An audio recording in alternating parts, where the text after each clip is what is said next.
Hi all, welcome to our channel.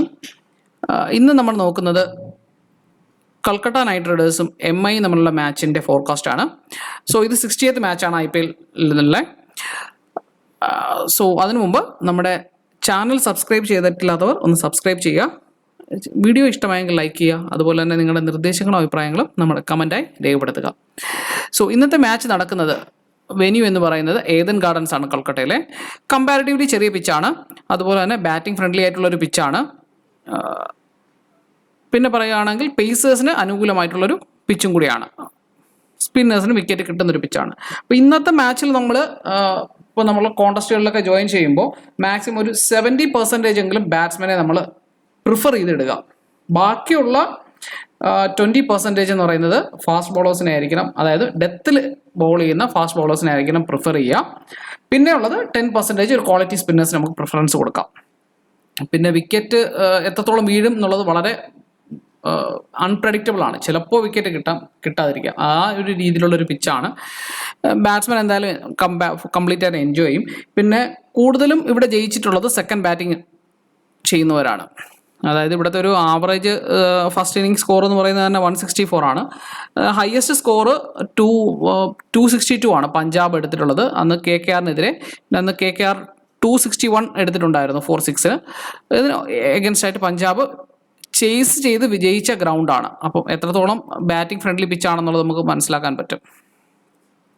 പിന്നെ ഇത് കഴിഞ്ഞ 4 കളികളാണ് ഇവിടെ നടന്നിട്ടുള്ള 4 കളികളുടെ ഒരു ടോട്ടൽ വ്യൂ ആണ്. അതായത് പറയുമ്പോഴത്തേക്ക് ഇതിന് ഫസ്റ്റ് ഇവിടെ നടന്ന കളിയാകുമ്പോഴത്തേക്ക് 16th ഏപ്രിലാണ് നടന്നിട്ടുള്ളത്. അതിൽ കൊൽക്കട്ടയാണ് ഫസ്റ്റ് മാച്ച് ബാറ്റ് ചെയ്തത് രാജസ്ഥാൻ റോയൽസുമായിട്ടായിരുന്നു. ആ രാജസ്ഥാൻ റോയൽസ് 2 വിക്കറ്റ്സിന് ജയിച്ചിട്ടുണ്ടായി. അപ്പോൾ 223 to 224 ആണ്. അപ്പം നല്ല ചേസിങ് ഉള്ള പിച്ചാണ്. അതിൽ ഫസ്റ്റ് ഇന്നിങ്സ് കിട്ടിയിട്ടുള്ള 5 വിക്കറ്റ്സ് പേസേഴ്സിനും 1 വിക്കറ്റ് സ്പിന്നേഴ്സിനും കിട്ടിയപ്പോൾ സെക്കൻഡ് ഇന്നിങ്സിൽ 3 വിക്കറ്റ്സ് പേസേഴ്സിന് കിട്ടി, 4 വിക്കറ്റ്സ് സ്പിന്നേഴ്സിന് കിട്ടി. അതാണ് ക്വാളിറ്റി സ്പിന്നേഴ്സിന് എന്തായാലും ഇവിടെ വിക്കറ്റ് കിട്ടും എന്നുള്ളത് ഷുവറാണ്. അതുപോലെ തന്നെയാണ് സെക്കൻഡ് മാച്ച് നടക്കുന്നത് കൽക്കട്ട നൈറ്റ് റൈഡേഴ്സും റോയൽ ചാലഞ്ചേഴ്സും തമ്മിലാണ്. അതിൽ കൽക്കട്ട നൈറ്റ് റൈഡേഴ്സാണ് ജയിച്ചത്. കൽക്കട്ട നൈറ്റ് റൈഡേഴ്സിന് 6 വിക്കറ്റ്സ് പോയപ്പോൾ റോയൽ ചാലഞ്ചേഴ്സിന് 10 വിക്കറ്റ്സ് പോയി. അതിലും പറയുന്നത് തന്നെയാണ്. കാരണം ഫസ്റ്റ് ഇന്നിങ്സിൽ 6 വിക്കറ്റ്സും പേസേഴ്സാണ് കിട്ടിയത്. എന്നാൽ സെക്കൻഡ് ഇന്നിങ്സിൽ 6 വിക്കറ്റ് പേസേഴ്സിനും അതുപോലെ 3 വിക്കറ്റ്സ് സ്പിന്നേഴ്സിനുമാണ് കിട്ടിയത്. തേർഡ് വിക്കറ്റ് ഗെയിം നോക്കുകയാണെങ്കിൽ കൊൽക്കട്ടയും പഞ്ചാബും തമ്മിലായിരുന്നു. സോ അതിൽ പഞ്ചാബാണ് വിജയിച്ചത്. 8 വിക്കറ്റ്സിന് ജയിച്ചു. അത് ഹൈ സ്കോർ ആയിരുന്നു. അതായത് 261 for 6 എടുത്തപ്പോൾ പഞ്ചാബ് 262 for 2 വിക്കറ്റിന് വേറെ 2 വിക്കറ്റ് മാത്രം നഷ്ടപ്പെടുത്തിക്കൊണ്ടാണ് ഒരു വിക്കറ്റ് വിജയിച്ചത്. അത് ഫസ്റ്റ് ഇന്നിങ്സിൽ 4 വിക്കറ്റ് പേസേഴ്സ് എടുത്തപ്പോഴത്തേക്ക് സ്പിന്നേഴ്സ് 1 വിക്കറ്റാണ് എടുത്തത്. എന്നാൽ സെക്കൻഡ് ഇന്നിങ്സിൽ പേസേഴ്സിന് 1 വിക്കറ്റും കിട്ടിയില്ല, എന്നാൽ സ്പിന്നേഴ്സിന് 1 വിക്കറ്റാണ് കിട്ടിയത്. ലാസ്റ്റ് മാച്ച് നടന്നത് ഡൽഹിയും കൊൽക്കട്ടയും തമ്മിലാണ്. അതിൽ ഡൽഹി ക്യാപിറ്റൽസ് ഫസ്റ്റ് ബാറ്റ് ചെയ്തു 153 for 9 എടുത്തു. കൊൽക്കട്ട 157 for 3 ഫിനിഷ് ചെയ്തു. ഫസ്റ്റ് ഇന്നിങ്സിൽ 5 വിക്കറ്റ്സ് പേസേഴ്സിന് കിട്ടി, സ്പിന്നേഴ്സിന് 4 വിക്കറ്റ്സ് ആണ് കിട്ടിയത്. അതുപോലെ തന്നെ സെക്കൻഡ് ഇന്നിങ്സിൽ 1 വിക്കറ്റ് പേസേഴ്സിനും 2 വിക്കറ്റ് സ്പിന്നേഴ്സിനും കിട്ടി. അപ്പോൾ നമ്മൾ കൽക്കട്ടയുടെ ഒരു കമ്പാരിറ്റീവ്ലി ഒരു ബൗളിംഗ് നോക്കുകയാണെങ്കിൽ കൽക്കട്ടയിലെ സ്പിന്നേഴ്സ് അവിടെ മാക്സിമം വിക്കറ്റ് എടുക്കുന്നുണ്ട്. സ്പെഷ്യലി സുനിൽ നരയൻ അവിടെ നല്ല വിക്കറ്റ് എടുക്കുന്നുണ്ട്, വരുൺ ചക്രവർത്തി വിക്കറ്റ് എടുക്കുന്നുണ്ട്. സോ നമ്മൾ ടോട്ടലായിട്ട് നോക്കുകയാണ്, 4 മാച്ചിൻ്റെ കൊണ്ട് റെക്കോർഡ് നോക്കുകയാണെങ്കിൽ പേസേഴ്സിന് ടോട്ടൽ 30 വിക്കറ്റ്സും സ്പിന്നേഴ്സിന് 16 വിക്കറ്റ്സുമാണ് കിട്ടിയിട്ടുള്ളത്. അതിൽ ഫസ്റ്റ് ഇന്നിങ്സിൽ 20 വിക്കറ്റ്സ് കിട്ടിയിട്ടുണ്ട്. സെക്കൻഡ് ഇന്നിങ്സിൽ 10 വിക്കറ്റ്സും പേസേഴ്സിന്, സ്പിന്നേഴ്സിന് 6 വിക്കറ്റ്സും 10 വിക്കറ്റ്സുമാണ് കിട്ടിയിട്ടുള്ളത്. ഇപ്പോഴത്തെ പോയിന്റ് ടേബിൾ നമ്മൾ നോക്കുകയാണെങ്കിൽ ഇന്ത്യൻ പ്രീമിയർ ലീഗിലെ പോയിന്റ് ടേബിൾ നോക്കുകയാണെങ്കിൽ ഫസ്റ്റ് പ്രൈസ് നിൽക്കുന്നത് കൽക്കട്ടയാണ്. 6 നിന്നിരുന്നത്. ലാസ്റ്റ് കളി ജയിച്ചതോടെ റൺ റേറ്റ് കൂടുതലായതുകൊണ്ട് തന്നെ കൽക്കട്ട പോയിന്റ് ടേബിൾ ഫസ്റ്റ് കയറുകയാണ് ചെയ്തിട്ടുണ്ടാകുക. പിന്നെ മുംബൈ ഇന്ത്യൻസ് ഉള്ളത് 9th പൊസിഷനിലാണ്. മുംബൈ ഇന്ത്യൻസും പഞ്ചാബും ഏകദേശം കളിയിൽ നിന്ന് പുറത്ത് തന്നെയാണ്. അപ്പോൾ ഇനി അത് കയറി വരുന്ന ഒരു ചാൻസ് വളരെ കുറവാണ്. അപ്പോൾ ഇന്നത്തെ കളി മുംബൈ ഇന്ത്യൻസിനെ സംബന്ധിച്ചിടത്തോളം ഒരു ഡു ഓർ ഡൈ സിറ്റുവേഷൻ അല്ല, എന്നാൽ കൽക്കട്ടയെ സംബന്ധിച്ചിടത്തോളം ഡു ഓർ ഡൈ അല്ല.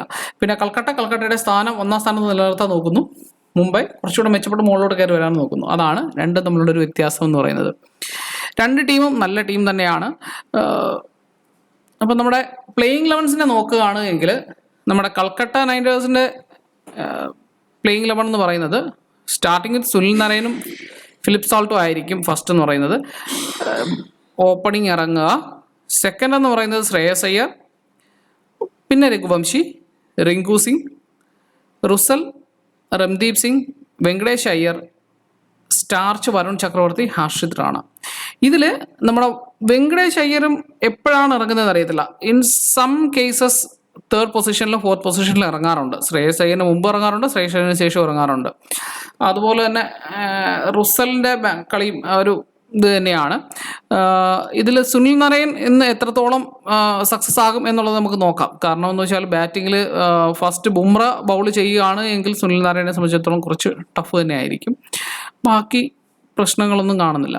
പിന്നെ ഇമ്പാക്ട് പ്ലേയേഴ്സ് എന്ന് പറയുന്നത് മനേഷ് പാണ്ഡെ, ഗർഭസ് ഇതുവരെ കളിച്ചിട്ടില്ല, Sushant Sharma, V Arora, N Rana, Anil Roy, C സക്രിയ.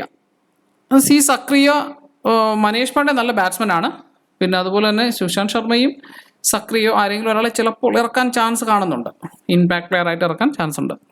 അടുത്തത് മുംബൈ ഇന്ത്യൻസിൻ്റെ പ്ലേയിങ് 11 കുറിച്ച് നോക്കുകയാണെങ്കിൽ രോഹിത് ശർമ്മ, ഇഷാൻ കിഷനും ആയിരിക്കും ഓപ്പൺ ചെയ്യുക. അവർക്ക് ഒരു നല്ലൊരു സ്റ്റേബിൾ, രോഹിത് ശർമ്മ കുറച്ച് കളികളായിട്ട് ഫ്ലോപ്പ് ആയിക്കൊണ്ടിരിക്കുകയാണ്.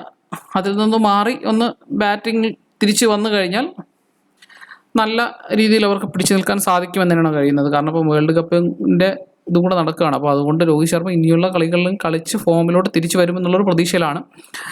പിന്നെ അത്യാവശ്യം കുഴപ്പമില്ലാതെ ബാറ്റ് ചെയ്യും. സൂര്യകുമാർ യാദവ് കഴിഞ്ഞ കളിയിൽ സെഞ്ചുറി എടുത്തു. ഇത്തവണ എങ്ങനെ ആയിരിക്കും എന്നറിയില്ല. തിലക് വർമ്മ, ഹർദിക് പാണ്ഡ്യ എന്തൊക്കെ വന്നാലും ബൗളിങ്ങിൽ 1-2 വിക്കറ്റെങ്കിലും നേടും. അതുപോലെ തന്നെ ഇത്തവണ ബാറ്റിങ്ങും കിട്ടും എന്ന് തന്നെയാണ് വിശ്വാസം. ടിം ഡേവിഡ്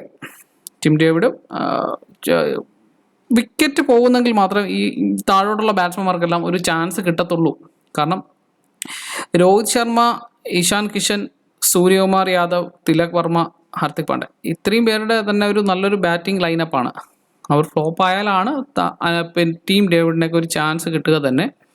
സോ ടീം ഡേവിഡൊക്കെ എത്രത്തോളം കളിക്കും ഇല്ല എന്നുള്ളത് അറിയത്തില്ല. പിന്നെ ബൗളിങ്ങിൽ പറയുകയാണെങ്കിൽ പീയൂഷ് ചൗളയ്ക്ക് വിക്കറ്റ് കിട്ടാനുള്ള ചാൻസസ് കൂടുതലാണ്. കാരണം ഒരു ക്വാളിറ്റി പേസ് സ്പിൻ ബൗളറാണ്.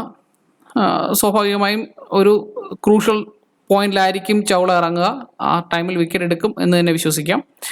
കമ്പോജ് പുതിയ ബൗളർ, നല്ല ബൗളറായിരുന്നു. നല്ല ലൈനും നല്ല ലെങ്തും ഒക്കെ ഉണ്ട്. കഴിഞ്ഞ തവണ തന്നെ പിന്നെ വളരെ നിർഭാഗ്യവശാലാണ് വിക്കറ്റ് കിട്ടാതെ പോയി. പിന്നെ അവസാനം ഒരു വിക്കറ്റ് കിട്ടിയത്. ബുംറയെ ഇപ്പം എല്ലാവരും ഔട്ടാവാതിരിക്കാനാണ് ബുംറയുടെ ബോളിൽ മാക്സിമം എല്ലാവരും ശ്രമിച്ചുകൊണ്ടിരിക്കുന്നത്.